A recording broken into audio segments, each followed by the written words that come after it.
To have strong internal boundaries, we must identify our pseudo, fake, or systems-triggered empathy for others.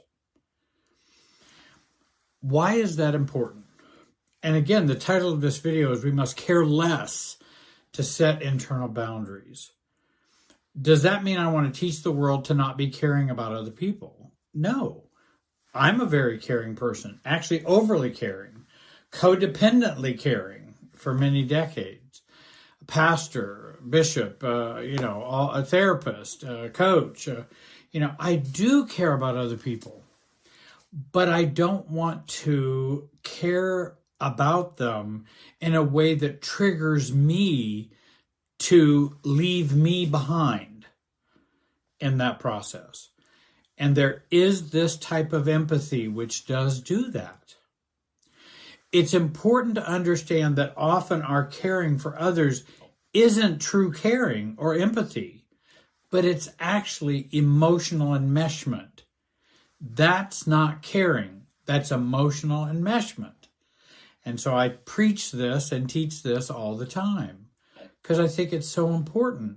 Because I found that the more I have internal boundaries, the less enmeshment I experience in relationships, the more truly caring I can be. And that's what my goals and values are. True caring for others is not what you think. When you truly care for someone else, you also allow them to struggle and to grow up. Often we consider caring is actually just us not being able to handle our own emotions of seeing other people going through the necessary pain of growth and change. We can't stand to have them suffer. And so then we care. But it's not maturity and it's not caring. It's our lack of maturity and our emotional fusion with them. Or it is us not being able to stand up against manipulative feeling states to control our feelings, thoughts, and behaviors. Someone can say, hey, I'm hurting, and that can mean any number of things. Number one, if I just fell down the stairs and I say, hey, I'm hurting, you probably wouldn't think of that as really being very manipulative, and you would expect that I would feel hurting, and I would feel hurt, and I would feel pain for falling down the stairs. However, if you have a parent or a sibling that goes, oh, I just hate when you hurt me this way, isn't that a different hurting than the other hurting? And do each require the same amount of empathy? And that's where I think there's a difference. Often in dysfunctional families and relationships, caring is actually reactivity. Others' feelings are a trigger for us to think, feel, and behave in a certain way that has been long programmed from long ago. In dysfunctional families and relationships, the caring is a rule you must not break. This keeps the dysfunctional codependent status quo. How dare you not continue to feel sorry for mom who is always having a bad relationship with dad? Those are systems dynamics. And it seems very caring to think, should I be empathizing or caring less about mom and how she's interacting with dad? And could that influence the system even in a positive way? And certainly for me too. Caring should never be an obligation by and directed by others. In other words, if I fell down the stairs and I say I'm hurting, I'm not asking you to do anything. I'm just talking to you about my internal state. I'm not asking you to change your behavior, thoughts, and feelings in the system with you and me. But when a family member, a husband, a child, whatever goes, oh, I'm just you are just making me feel so terrible. Now, wait a minute. I'm telling you these bad feelings I'm having so that it will have an impact on you, so you will change or be different. Caring should never be an obligation by or directed by others. In healthy relationships, caring for others does not mean not caring for yourself. If you're caring for others without caring for yourself, you are actually not really caring for anyone. You are participating in the system's relationships caring game, but you aren't actually caring. Because how can you care about somebody else and have no regard for yourself? Now, does that mean a hero or someone who's sacrificial? Hey, if I'm going to go,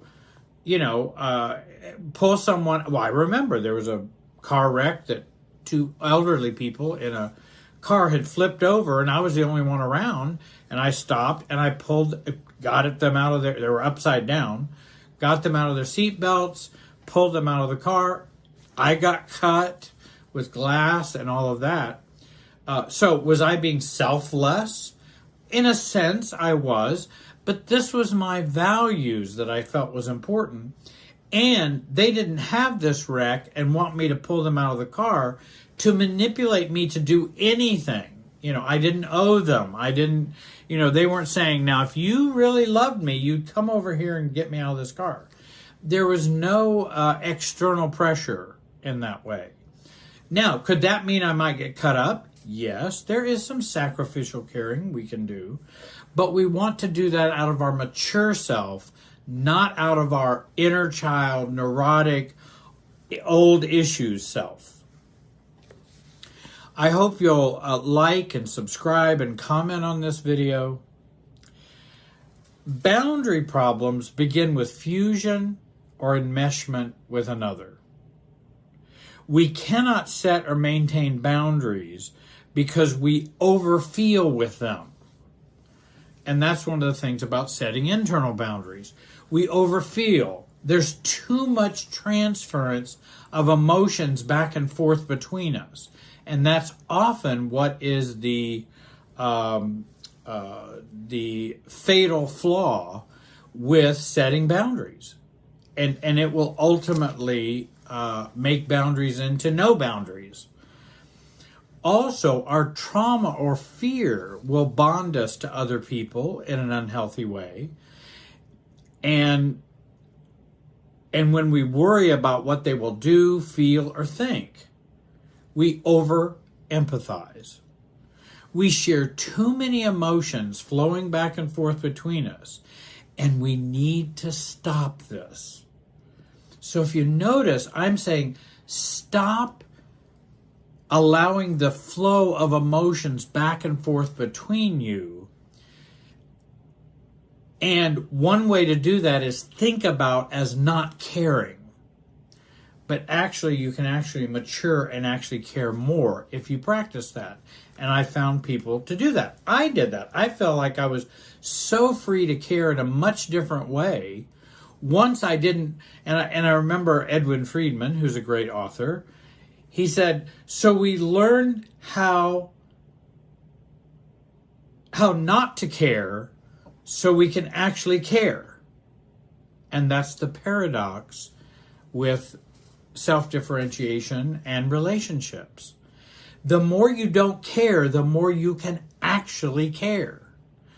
I'm not talking about narcissists. This is not a message for narcissists. This is a message for most of us who are more codependent and have many issues and struggles from the past.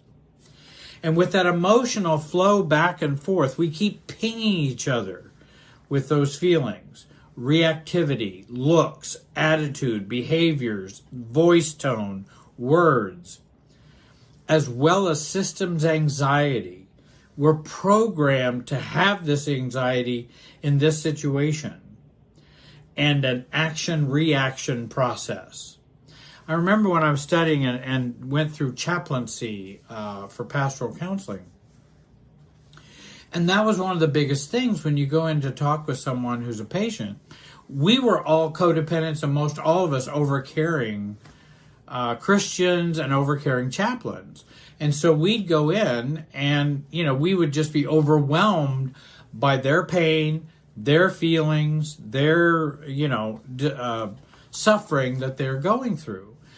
Some of them are certainly legitimately suffering. They're in the hospital. They may be very ill.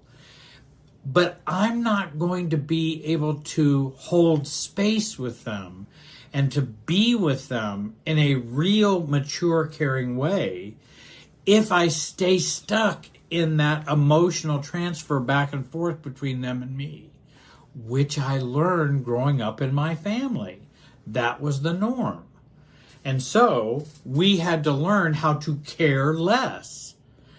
And it really was a paradox in that we could learn to care less, and then we end up actually caring more in a more effective way. And we became much more effective chaplains. Not because we didn't care about anybody, but we knew how we could care without being totally enmeshed with their pain or feelings.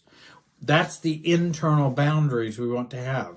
I want to know where I end and you begin. Well, if you're first a chaplain, you go into the hospital room, you don't know where you end, you don't know where they begin.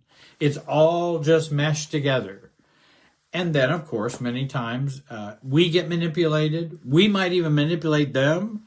And nobody really comes out really being effectively cared about and helped in a responsive way. Having internal boundaries are those emotional states that include states like, so what? If my mom goes, oh, well, Jerry, I just don't know why you always want to hurt me like this. Well, it's kind of like, well, so what? I mean, I'm not causing it. I don't know. Now, I'm not trying to be mean or aggressive. It's just sometimes a so what response can be very helpful. An internal so what response. I don't tell everybody, see, so what? It's my internal that I'm trying to keep myself autonomous or differentiated. I'm not responsible for your feelings or your thoughts. I am not. It's not my responsibility to care about your hurt, anger, worry, or sadness. Do you know that's even true in therapy session? When I first started doing therapy with clients, I felt responsible for all their feelings. I went home and worried about all their feelings. What good did that do for them? And it didn't do any good for me. Then I began to realize these are not my problems, not my feelings, not my worry, not my sadness. But it doesn't mean I can't care. I just don't want it flooding me. I don't want those emotions just flooding back and forth where there's no difference between me and you. Now, after I began to learn that, I could actually be effective in helping someone. I don't have to maintenance or care about your feelings. And I think it's very important, I don't have to maintenance or care about your feelings if you're not caring for yourself. And in fact, if you're not caring for yourself, then those negative feelings are going to continue to probably be a problem. Well, if I keep assuaging them, if I keep putting a balm or lotion or enmeshing codependent salve on top of them, how are they ever going to be resolved? So actually, I'm kind of in the way of you getting healing, help, and maturity.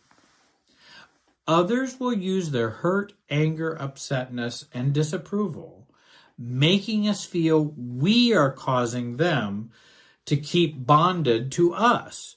And they feel our internal boundaries are hurtful.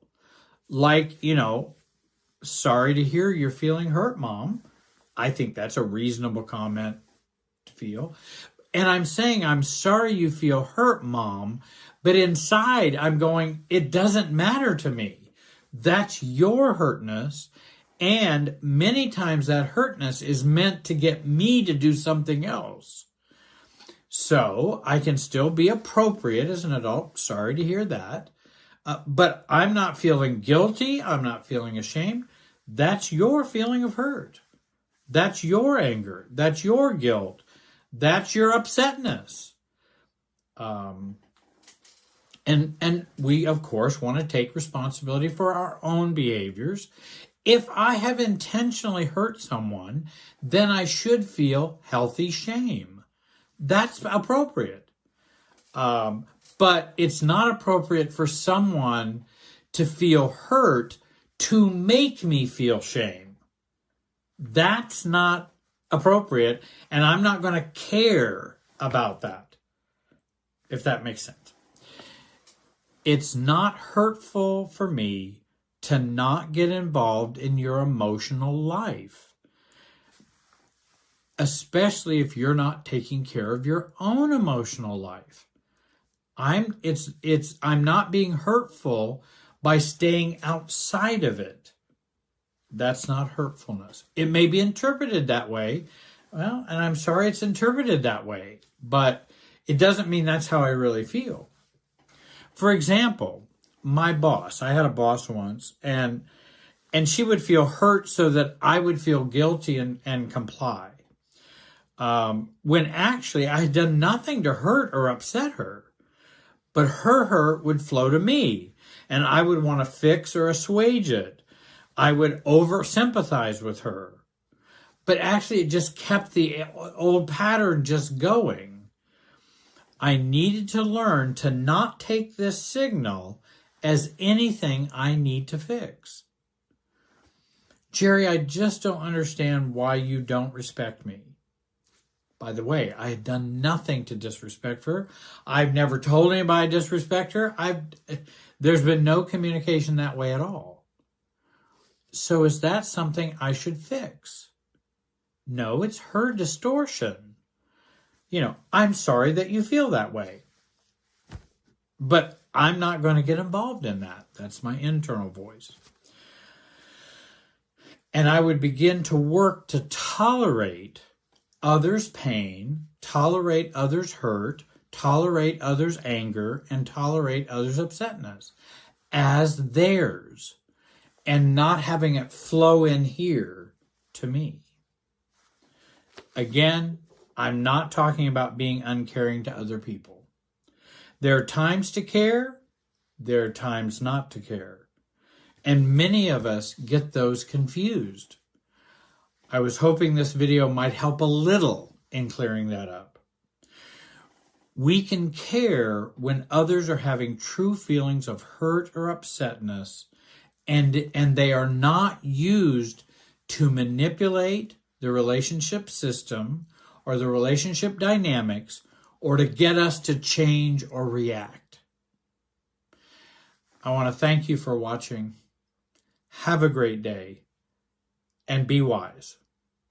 And look for my next video on more on internal boundaries.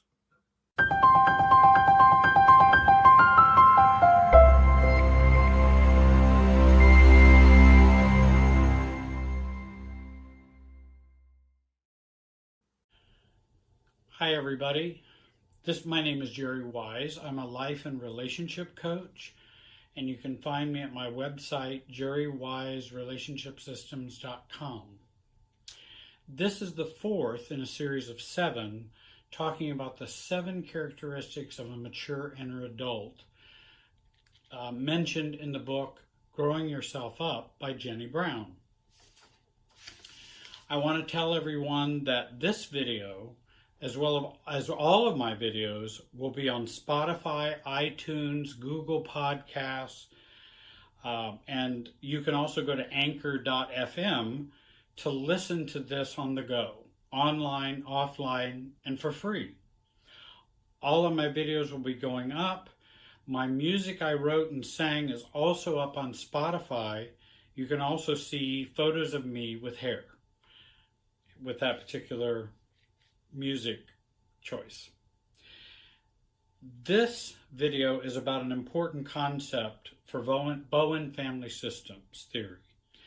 Jenny Brown, in her book, Growing Yourself Up, being able to stay in contact with those who are upset or upset with us. This is one of the 7 characteristics of a mature inner adult. Now, in this video, I just want everybody to know, because sometimes there's confusion, because I do videos on narcissists, adult children of narcissists, and I'm not talking about abusive, malignant, or very toxic relationships. Those relationships require detachment and distancing. Sometimes we have to distance before we can detach, even with them. This video is about detachment and not distancing. Staying in contact means we do not retreat and we do not charge in or become reactive regarding our relationships in which others are upset or disagree or shame or guilt us. We stay put emotionally.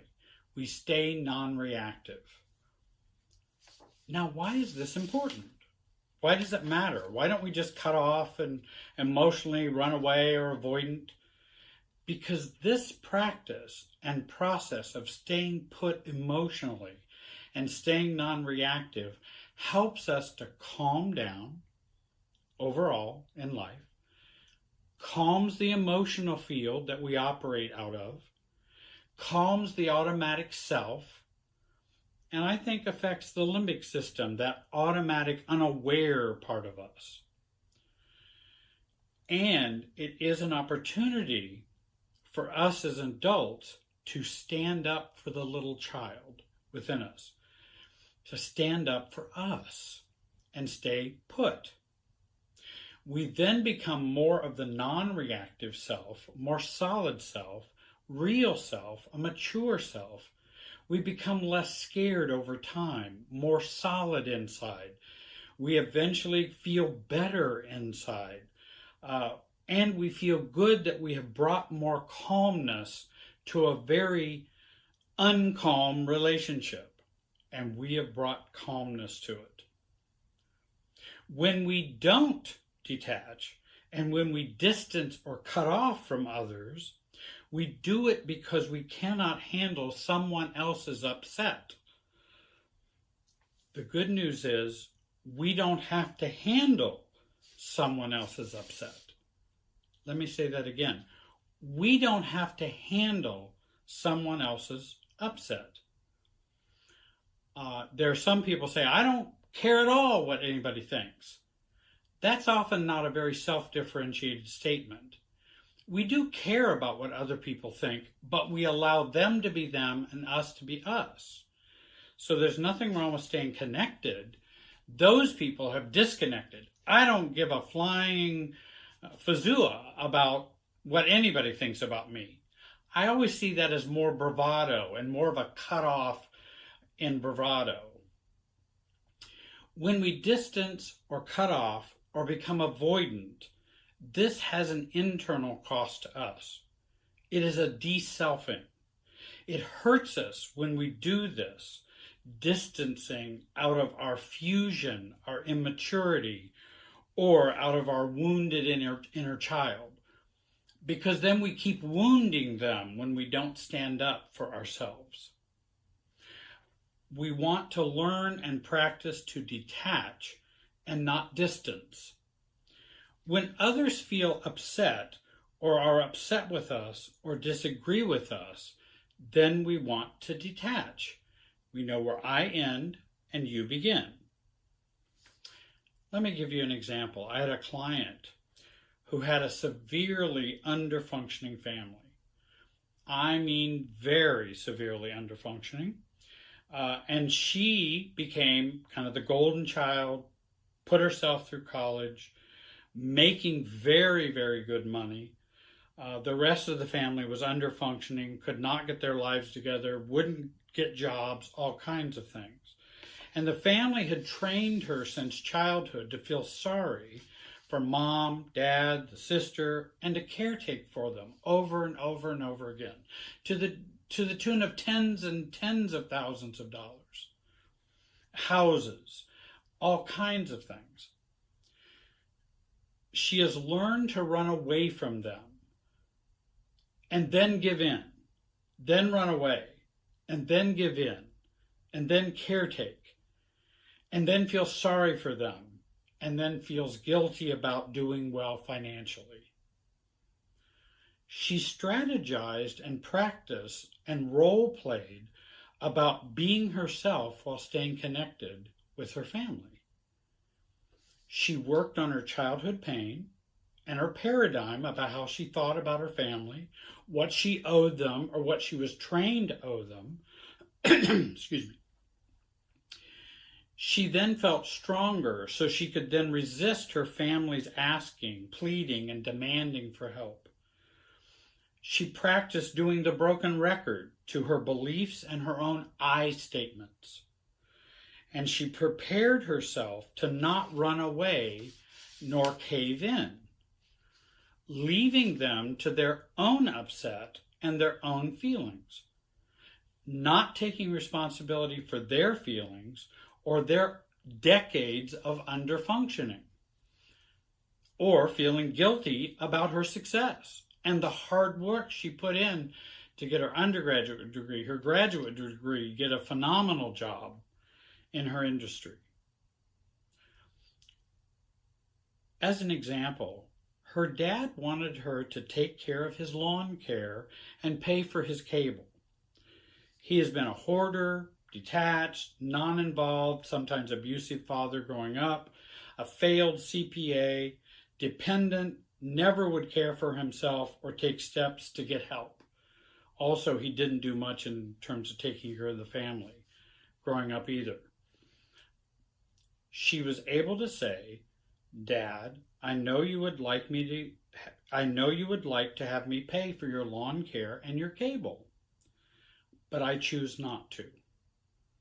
By the way, he smokes 3 packs of cigarettes a day, won't get any kind of job, won't make friends, only wants to wallow in his learned helplessness, his hoarding, and his underfunctioning. And he says back, "Well, that's not much for you." She says, "It may not be, but I don't choose to." "Why are you not caring about me right now? I sent you to college so you could take care of me when I am older." He literally said that, and has said that many, many times. By the way, he paid a very, very small amount for her college. Very small amount. She paid for all the rest and took care of herself. She took care of the family and herself all the way through college. "Dad, I know you did do some help with a small portion of my college, but I don't choose to pay for lawn care and cable now." Crying and yelling, "Why don't you help me when I need help? Your mom never did. Now you're just like your mom." "Well, Dad, sometimes I'm like you, sometimes I'm like Mom, but that doesn't change my decision or choice to not pay for lawn care and cable." "Stop making this so difficult. I'm just asking for lawn care and cable. I know you can afford it." "I don't find this difficult at all, Dad." "Then just don't talk to me anymore." And he hangs up. He then cuts off. She doesn't. He is harmed, not her. Herself is still intact and stronger. She feels she has gained a victory, not over her dad, but for caring and staying with self. After she calms down, she feels much more calm, stronger, feels as though she does have a more solid self, and feels the glow of the success of being herself while staying connected. She has nothing to be ashamed of and no reason why she can't talk to her dad next week, or because she hasn't done any reactivity to cause her shame or guilt. And so she feels a more solid sense of self and is a more mature adult. She also practiced working on the resistance she was going to get from her family and the resistance she was going to get from her dad. And as I work with clients to do that, they learn to do that more and more with other people and other relationships, and they start to feel differently in a better way and a more solid self. I hope you'll go to my website, subscribe to this YouTube channel, also sign up for my May 30th, 2020 workshop, which is going to be Introduction to Self-Differentiation, which is what I'm talking about here. The next video, I want to talk about ways in which we can stay connected while being ourselves and staying connected while others are upset. I want to do another video on this. I want to thank you very much for watching. Have a great day. Hi, everybody. My name is Jerry Wise, and I'm a life and relationship coach. And I have developed Jerry Wise Relationship Systems. And this video is entitled 5 Keys to Getting the Narcissist Out of You. I wanted to mention that I hope you will join my website at www.jerrywiserelationshipsystems.com.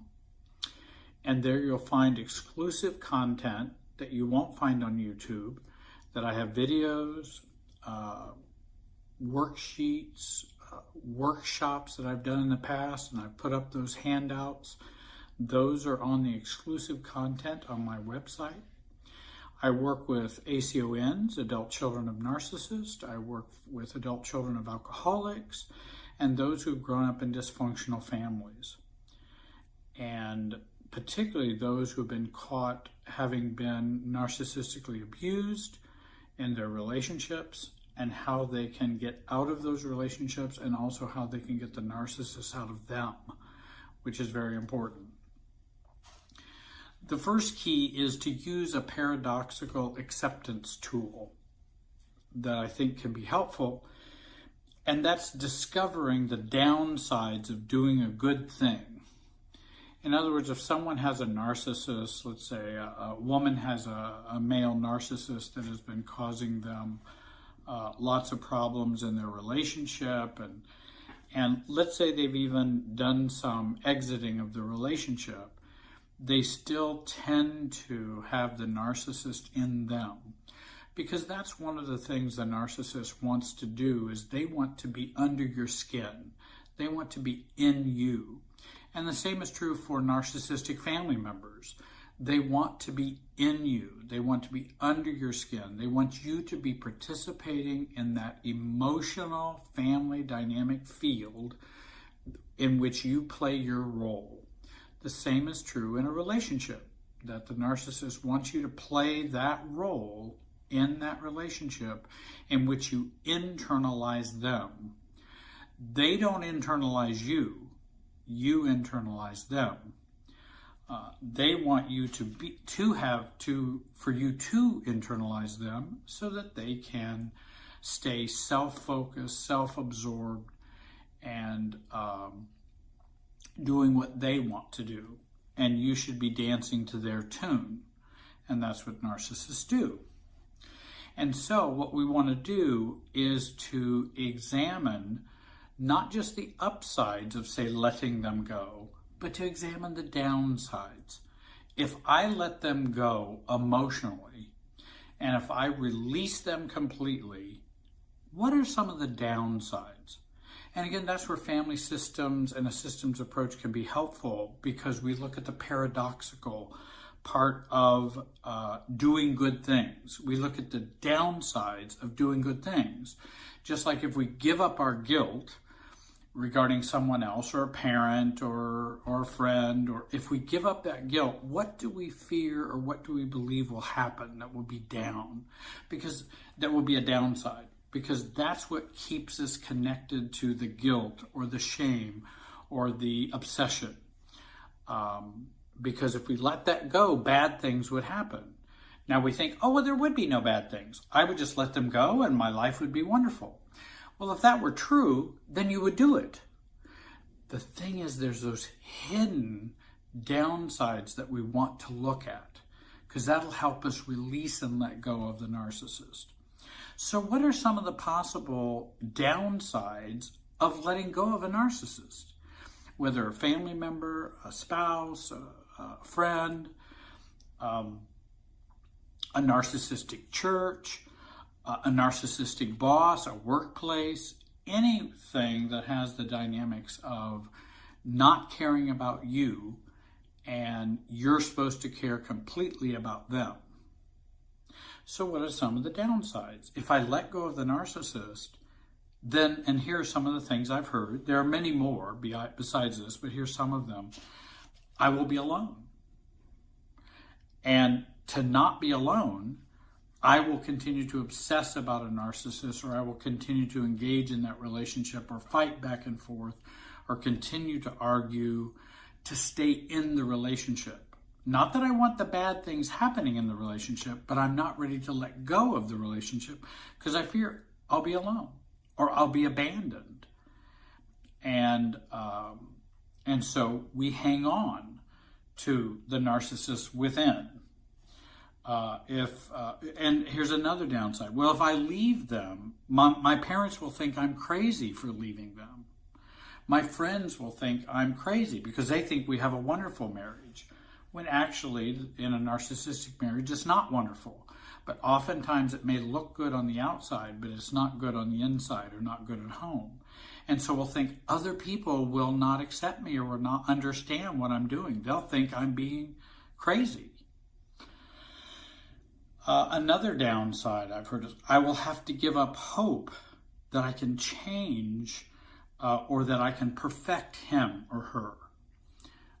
I will have to give up that hope. And many times for those of us who are codependent, we don't want to give up that hope because we believe we either should be or need to be changing or perfecting others. And that's been our dynamic. And so with the narcissists, we believe that we need to change them, and we probably have tried for many years, but it's hard to let go of that trying. And so we don't want to let go with it, so we let go of it, so then we stay engaged emotionally with the narcissist. Even if we're not with them anymore, we still hang on to that because we don't want to let go of that fantasy. I will have to give up settling for this family or this spouse or this friend. In other words, I've just come to settle for this and I'll have to give up settling.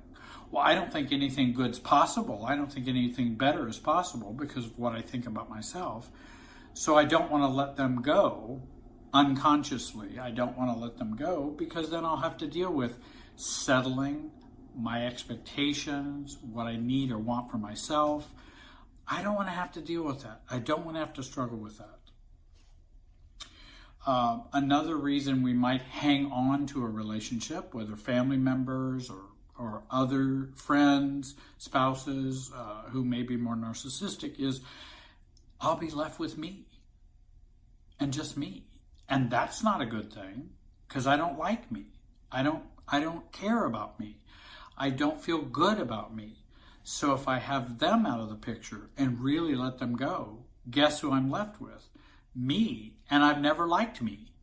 So maybe I should stay in this battle and stay in this emotional struggle. For those who are divorcing a narcissist, then what will my kids do? I will damage them. Fear that we might have, a fear of I will damage them if I leave. And I have a lot of people who are very frightened about changing their relationship with a narcissistic spouse that doesn't look like they want to change, is not going to change. And so they will just stay in it and take the narcissistic abuse for their kids. However, I think that also has downsides of damaging the kids as well. So we do it for the kids, but really, it's a fear that we have. What will my family or my siblings think if I go no contact with a parent? I'll have that fear of what will they think about me? And I don't want to have to deal with that, so I'll just stay hung into and caught up with a narcissistic parent and all of their abuse. And then lastly, which I think is another fear, not lastly, but one of the last fears is, well, what do I fill my abuse receptacle with? Because I'm kind of an abuse receptacle. I kind of draw abuse because I need to fill up my bucket. And I could either fill it up with self-love or those kinds of things, or when we don't do that, then we end up filling it up with abuse and toxic relationships and things like that. Well, we fear an empty bucket rather than a bucket that's filled with all kinds of negative things. An empty bucket feels much more frightening because we don't have anything to put in it. So I have this abuse receptacle. What am I going to do with that part of me that has kind of been attracted to this? And another fear, another downside of letting go of an abusive relationship is then I will have to deal with not feeling safe because my fear and my pain, I hope, will keep me safe in the future. That I'll use this fear and pain to never do this again or to not choose a relationship like this again. And so we have that fear, thinking that keeping that fear and pain will keep us safe, or that anger will keep us safe. If I just stay angry with the narcissist all the time, and very angry, which I hear a lot of people, even on YouTube videos and such, are still very angry with their narcissist. Not that there's not reason to have some anger with that, but we don't resolve it. And so that anger keeps us locked in emotionally to the narcissist inside us, and it keeps them inside us. A second key is unlock the interlocking relationship with your past and the narcissist. In other words, resolving your childhood wounds. If you've had narcissistic parents, then resolving those wounds and feelings that you've had from growing up, or with abuse that you experienced, or neglect that you experienced, or an abusive love conflict that you have in a relationship. I was just meeting with a client, and she was talking about how her family, she felt were good people and a good family. And while they may have made a few decisions that were good, there was an awful lot of neglect, abuse, and pain associated with her family. And in staying in that conflict within herself, it keeps the narcissist inside her. So get a guide, get a sponsor, a therapist, a coach to help you deal with your childhood wounds, because your past keeps you stuck in the present. The past keeps us stuck in the present. And that's one of the healing and helpful, I think, wisdom of family systems and family therapy, is that it helps us zoom out to see a bigger picture, and how what's happening right here between me and the narcissist has a larger picture that it's a context of from our childhood, from our family of origin. So we want to learn to zoom out. And I have some videos. I've got about 160 videos on YouTube, and I talk about that in some of those videos. Thirdly, stop systems reactive behaviors. Resist the system's feelings. In other words, these kinds of things are system behaviors rather than your genuine self. Brene Brown talks about some of these: pretending, proving, reasoning, changing, defending, overfunctioning, underfunctioning, perfecting, and getting out of their head and their heart and their body. Because we want to get out of the narcissist's head, get out of their heart, and get out of their feelings and out of their body. We want to put up a barrier that we're not, that we resist the sexual tension or the relationship tension physically, the emotional tension that we have, in which we stay focused on their internal world, which is always the disaster to do that, and then get out of their head, what they're thinking. Why are they doing this? Why would they do that? Don't they know I've cared about them, and then they just toss me to the curb? What could their thinking be? That is a useless endeavor. And it's a waste of time to do that. And all of these type of behaviors are propelled by the feelings that are within the system. Many times we have learned all of those behaviors as children when we've been growing up, that we learned how to do those things and felt we had to do those things. And so we got enmeshed in our family of origin, then we get enmeshed with the narcissist.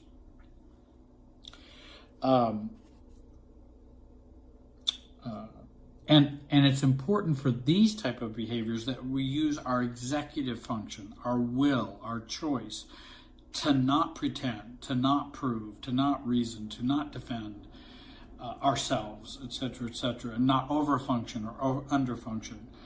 And that we focus on the will and executive function versus the feelings that we have. Because while I do honor feelings, and I think true feelings are very important. If you watch the video about true versus systems feelings, you'll understand what I mean by how systems feelings keep all these behaviors going. Your true feelings don't keep these behaviors going. Your systems feelings do. Whenever you feel like you want to overfunction, that's from systems feelings and systems reactivity. That's not the true you to overfunction. That's the system pushing you to overfunction. And it has a history, and it's something we want to pay attention to. Or if we're defending ourselves, I have to defend myself. Somebody says, well, you're just stupid. I am not stupid. Why do you keep telling me that? I wasn't being stupid. Let me explain this to you. And whatever. That's just all systems feelings generated behavior. It's not the true you.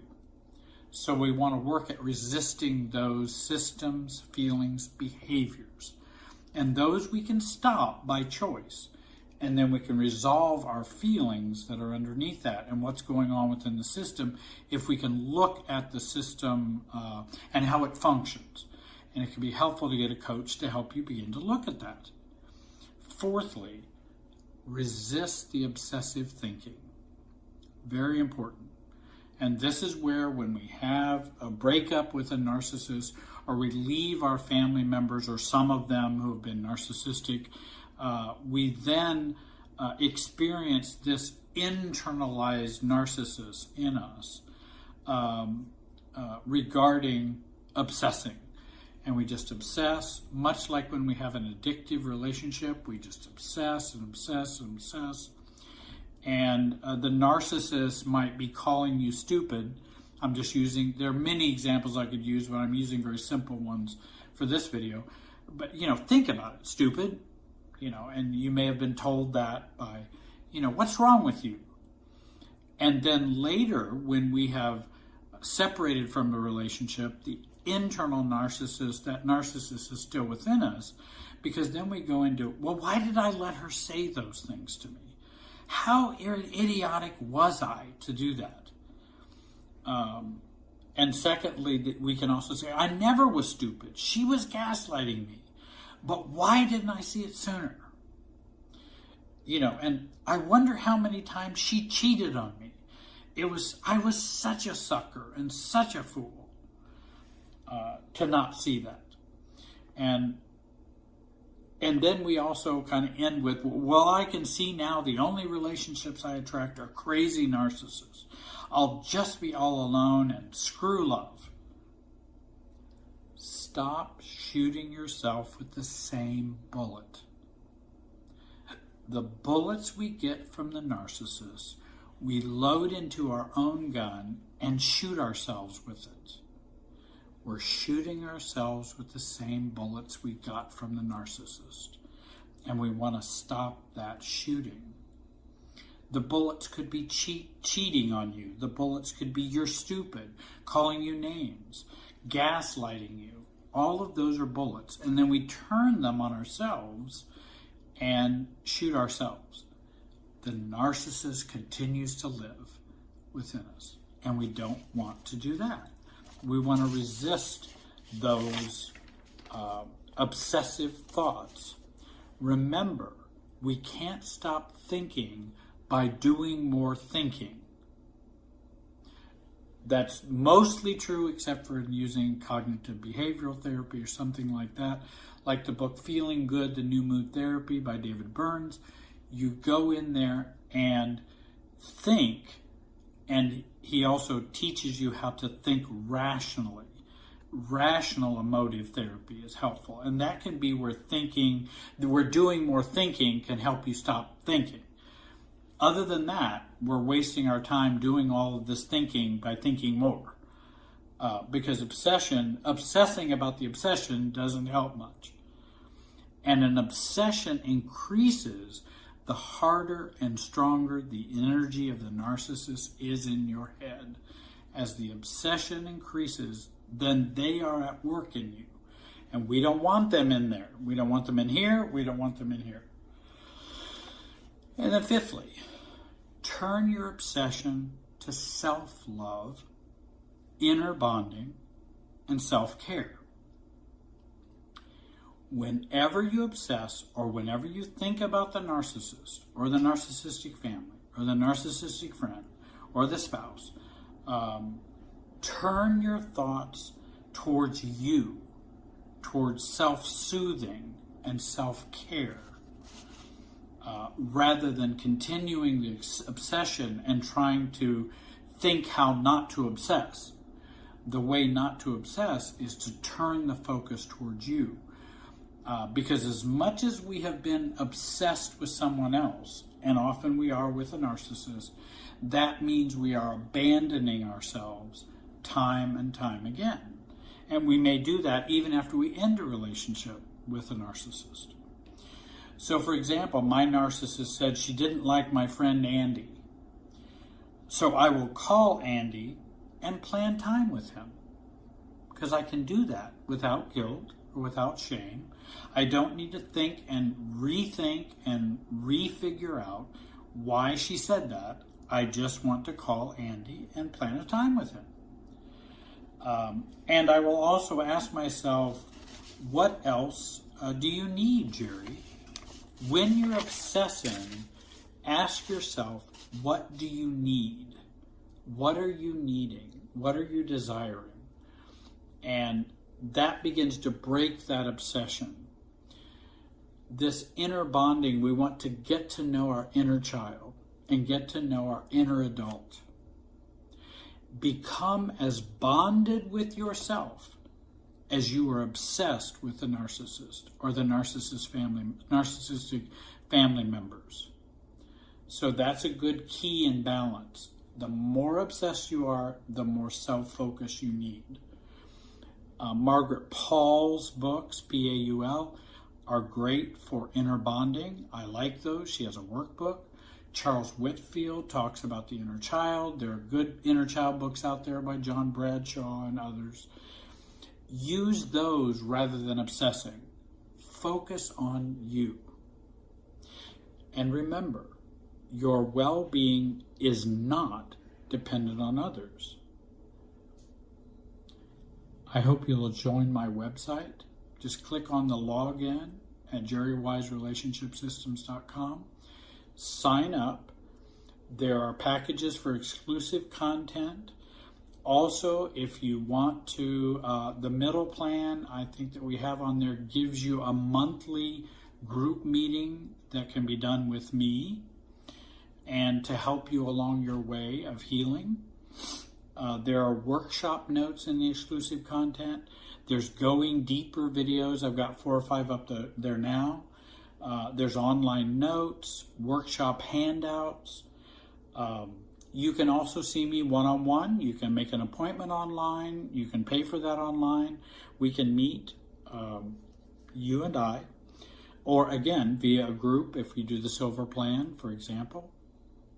We've been trying to provide some other ways people can interact with all of the family systems help that can help in those who are recovering from narcissistic abuse, and also learning to develop self-differentiation and a sense of self, which is what we really is important for us to do. I hope you will join me on my website. I want to thank you for listening today, and have a great day.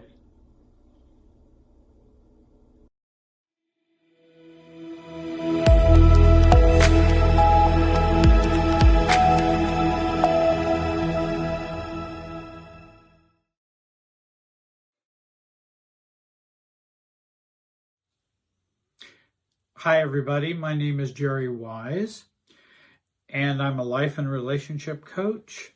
And this video is entitled 15 Assertive Rights as an Adult, Part 3.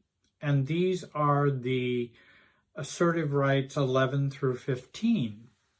I hope you'll subscribe and like and comment on these videos and join and support this channel. I like to review assertiveness rights for adults. The reason I like to do that is because they were a big help to me in helping me understand what is normal, what's reasonable to expect, because I grew up believing different things about what was reasonable or what was normal. Now, I'd like to start out by making a disclaimer. I don't think it's helpful to use these rights in a naive or immature way. If we have relationships that are severely or malignantly narcissistic, if we have cluster B personality folks we're dealing with, or if there's real danger present in the relationship, then I would strongly suggest you get professional help to apply these rules. And actually, I say many times in my videos, get professional help to utilize the tools or techniques or information that I provide in my videos. These rules of assertiveness are for most relationships, and particularly for our good old neurotic relationships, in which people are immature, have issues they haven't resolved, family members who are immature, dependent or counter-dependent folks around us. I'm very grateful to the book by Manuel Smith, When I Say No, I Feel Guilty. And I've made a hybrid list of his assertive rights and added some of my own. Many of us have grown up with the many non-assertive rights of codependency and the non-assertive rights of dysfunctional families. Some of those rights sound like this.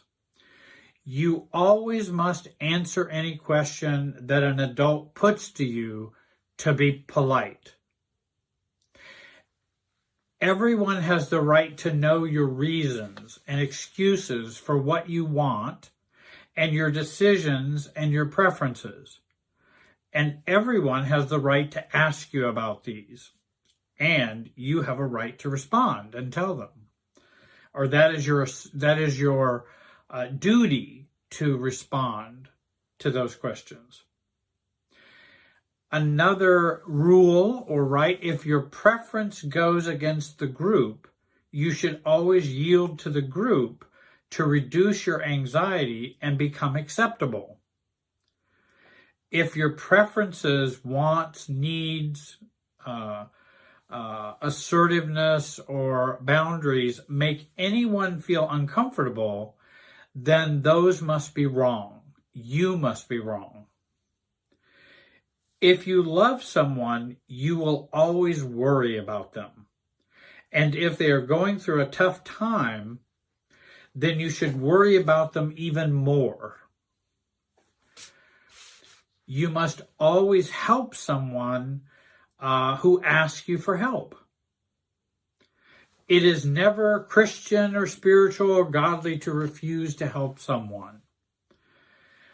If saying no upsets someone, then you are probably in the wrong for not agreeing or for upsetting others. If saying no and others want you to do something or be some particular way, then you should feel guilt for your feelings not aligning with their expectations.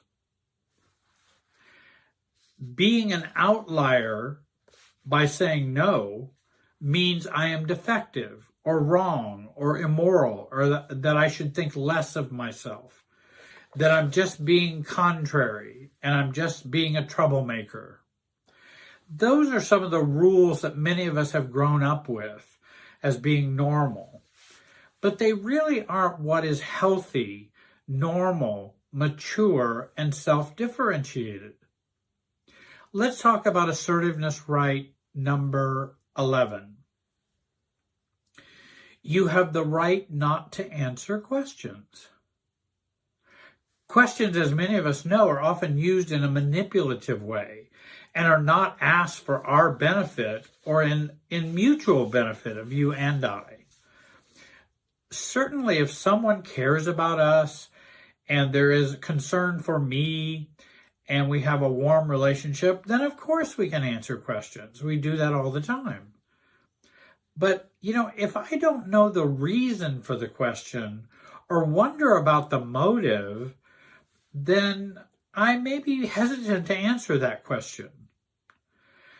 I give others the courtesy of telling them why I am asking a question. Even in my own practice, I'm always willing to answer why I'm asking a particular question. For example, hey mom, are you going to sell your car? Well, that could have a lot of reasons why I'm asking that. And I would generally offer reasons before I ask those questions. Hey, I'm asking because I know it's a good used car. I'd love to buy it from you if you're ready to get rid of it. And then I've kind of explained the reason for the question. And many people are not very good at explaining the reason for their question. They just assume the other person can read their mind, the other person knows their motives. And then there are many people who don't want you to know their motives and don't want you to read their mind, but want you to answer the question. Telling reasons why help to avoid misunderstandings. And I ask people to do that with me. Tell me why before I answer. That seems reasonable enough. Because I'd really like to answer your question in the way that it is proposed, or the meaning of it being proposed, or the motive for it being proposed. And here's another misunderstanding that can happen. A husband asks his wife, when are you going to pack for a trip? And the response from her is, well, why are you always pressuring me about getting that done? No, I'm sorry. I was asking because I wanted to get our luggage out of storage and clean them up for our trip. Had he said, hey, I want to go get those things out of storage, clean them up for our trip, when were you planning on packing? That helps in explaining the reason for the question and reduces misunderstanding. So when you ask a question, think about, can you give a reason why you're asking it? Here are questions that you could be asked. I've been asked, hey, Jerry, do you believe the earth is older than 10,000 years? Or the classic example, Jerry, do you love me? Often, if we answer those questions, it does not resolve the underlying issue that the questioner is not revealing. No one's telling me, why are you asking me if I love you or not? Jerry, do you love me? Well, why does that come up for you? I wasn't sitting over here thinking, well, I don't love them. It wasn't even on my mind. So if they ask me, Jerry, do you love me? Before I answer that, I'd like to know, why am I answering it? What does it come out of? I need to know more about you. I need to know more about how you're feeling, or what's the reason. Because just answering it may be answered wrongly. It may also add to the confusion if I don't know the why. And again, many times questioners don't want to reveal that. And often couples in their own relationship Do you love me, Bob? Do you love me, Mary? Why are you asking your husband that?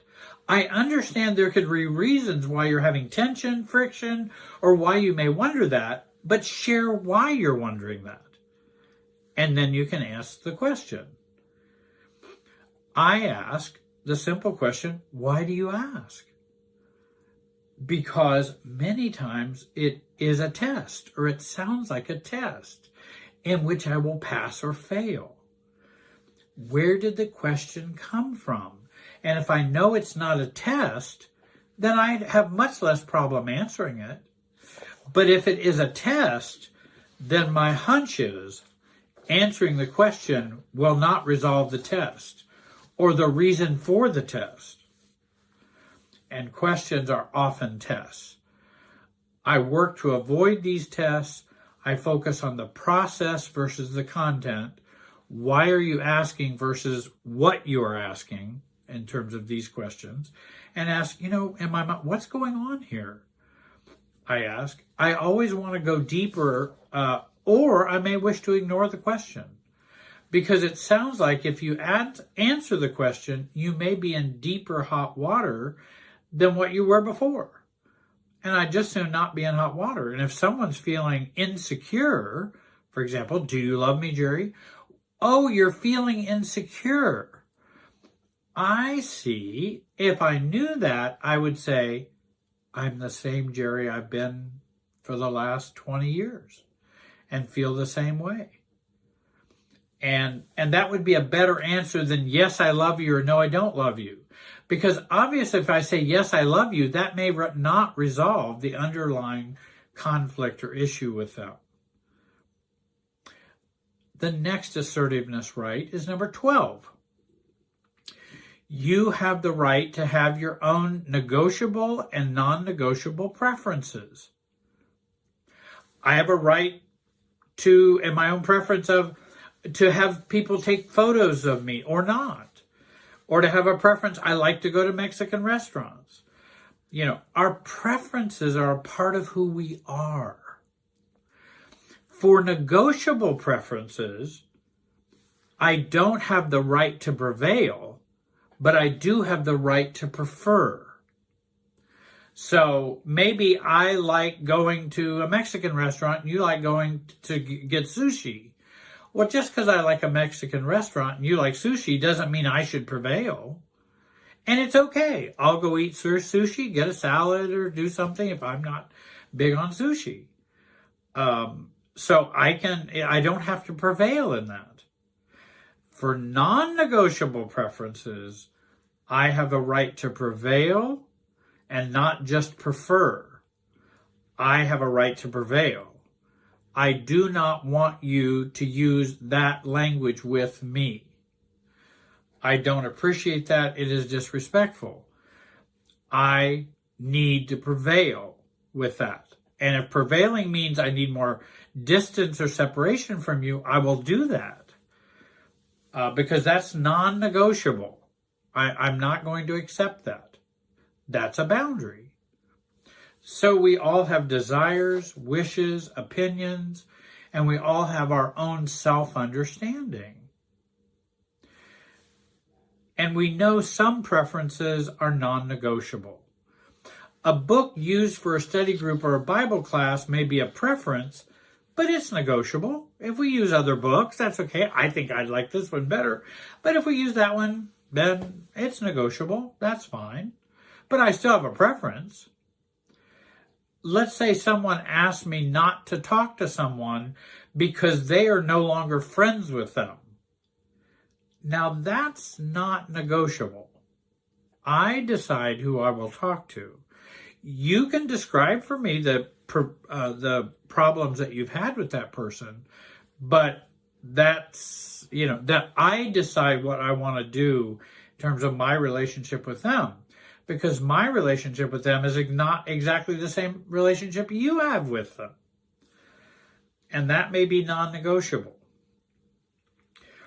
Family group photos each year wearing the same outfits purchased by the parents. Negotiable or not? That's up to you. if you want to negotiate it and not do it, if you want to not do it, you don't have to. Or you can say, I'll be in the picture, but I don't want to wear the outfit. Or I'll wear the outfit and be in the picture. I can negotiate that. That's okay. I don't mind. But if I do mind, then I can make that non-negotiable. I really don't want to do that. I know we've always done that, but just because we've always done that doesn't mean I want to always keep doing that. And in our family, we have many different people, and they are not all the same. So I don't want to be treated all the same. It may be cute, it may be clever, but, people who have those photos taken, and this is not every family, but I would guess that in many of the families where everybody's wearing the same sweater, parents buy sweaters and outfits for everybody in the family, wealthy family, I guess, so that we all look the same for this year's picture. My hunch is they probably have some underlying anger, irritability, frustration, passive aggressiveness around that, because you're making everybody be the same for this photo. Well, is that photo worth the subterfuge and the irritation and it's one thing to say, would you all like to do it? And those who would, we can do this, and those who don't, you can wear what you want. And we still have a family photo. It doesn't matter if we wear the whole, 50 years from now, it's not going to matter that we all wore the same sweater. You have a right to your own preferences. Assertiveness right 13. You have the right not to worry about others while still caring for them or caring about them. Often in families and in other groups, there's an underlying pressure to worry, to demonstrate caring, concern, love, and support for other people. Concern or caring for those who are sick, hurting, troubled, weak, etc. And if we don't worry, then we are viewed as being cold-hearted and uncaring. Actually, within a family systems perspective, worry is more equated to an enmeshment state or fusion state with others. Why would worry be an enmeshment state? Because you're obsessing about them or their problems. And it doesn't mean it doesn't matter to you. It doesn't mean you don't care. But worry so often is seen as a show of love and caring. But the problem is obsessing does not help anyone. It isn't, but again, it is an internal and outward sign that you care about someone if you obsess about them. Obsession is not caring any more than in an addicted relationship, because I think about you all the time, can't get you off my mind. Somehow that's how much I care about you. No, it's how much you obsess about somebody. It's not how much you care about them. And I'm not as convinced that obsession is, love, caring. Actually, I have found worry to be more a sign that I am more worried about me than about them. Same with feeling other people's feelings. Oh, I was feeling their grief or sadness. No, you weren't feeling their grief and sadness. You were feeling your grief and sadness. And you can own that. And you can say, I understand how much that must be painful, because I then get in touch with my own grief and sadness. That's okay. That makes sense. But don't say, I'm feeling your grief and sadness. We don't feel other people's feelings. Now, we can go into the whole empath thing, and that's for another video. But we don't feel other people's feelings. We still feel our own. Worry does not fix anything or make things better or get people off drugs or alcohol or help people get healthier. It only interferes with my peace of mind and demonstrates how I'm controlled by my anxiety and has little to do with others or others' conditions. In fact, worry will cause us to overfunction, enable others, and often overempathize or oversympathize, and drain us of energy that could actually be helpful in the situation, and clear-headedness and thoughtfulness. Assertiveness right 14. You have the right to refuse to help, even if you can. Just because you can help does not mean you must help. You have the right to help as you choose and to pick a way in which you wish to help. You have the right to assess your values, assess your principles, your energy, your financial priorities, your capacity for helping, using your preferences to decide whether you can help or not help. Otherwise, I would then be obligated to help everybody in the world.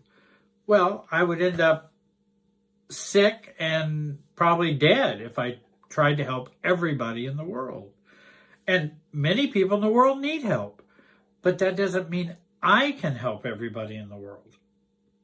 And in fact, there's one person I have to worry about and make sure he is helped in a mature way, and that's me. Not in a selfish way or a narcissistic way, but self-care and self-love, so I can function well, so when I do choose to help, I can help. For example, I find this common among middle-aged adults caring for their elderly parents. And let's say their parents have not been good parents, and they've been narcissistic or abusive or self-absorbed for years, and then they get older and less healthy. They use their neediness and their lack of health to often guilt and shame their children to care for them. Remember, you are not responsible for your parents' lifelong choices. Just because you could help doesn't mean you must help. Mom or dad, I would suggest we help you to get into an assisted living arrangement in which they can take you to the doctor, do your hair, have a podiatrist on staff, etc., etc. But honey, that's why I had you. And I've had parents actually say this to clients. That's exactly why I had you, so you would take care of me in old age. Don't you know you should honor your father or mother? And then they pull these cards out of the deck and try to, out of their hand, and play these cards when they have not been great parents, let's say. And I could say, oh, I am honoring you guys by getting you help and putting in a place where you can get your needs met.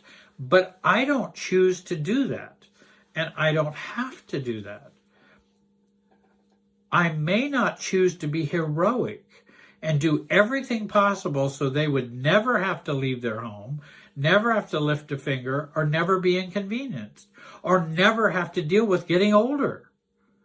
I'm afraid that's a part of life. Now, I'm not talking about loving parents who you're very close to, build a good relationship over the years, that you have mutual respect, they respect you, they care about you, you care about them. Then, of course, do whatever you wish to do to help them. You know, I also used to feel so guilty every time I passed a Salvation Army kettle and did not put money into it. Then I realized how much I do for others monetarily, time-wise, and give in so many ways. This is the way I choose to help. It does not mean I need to put money in the kettle every time. Now, I am for the Salvation Army and what they do, so I'm very supportive of that. But we don't have to feel guilty because we can decide how and when and in what ways we help. Assertiveness right number 15. I have the right to say no and feel guilt-free, and it does not reflect on me in a moral way. I would suggest everyone read Manuel Smith's book, When I say no, I feel guilty. No is a preference. It is not a sign of weakness, moral defectiveness, selfishness, rudeness, a lack of understanding, being controlling, being belligerent, or being, oh, you're just being psychological, or you just heard that from your therapist, or no, I want to say no because I don't choose to do that. And so I need to say no. I hope you're able to find some help for your problem. I have many people who write to me, day after day, and they're wanting me to help them. Well, I can't help everyone. I wish I could, but I can't. And so I do share compassion, and I say, I hope that you will find help for yourself. Here are some ways to maybe take a look at how you could find that. But I am able to say no. And I want to be able to say no. I want to thank you for listening today. I hope you'll again subscribe, join, like, and comment. I want to thank you all for joining me today. Have a great day and be wise.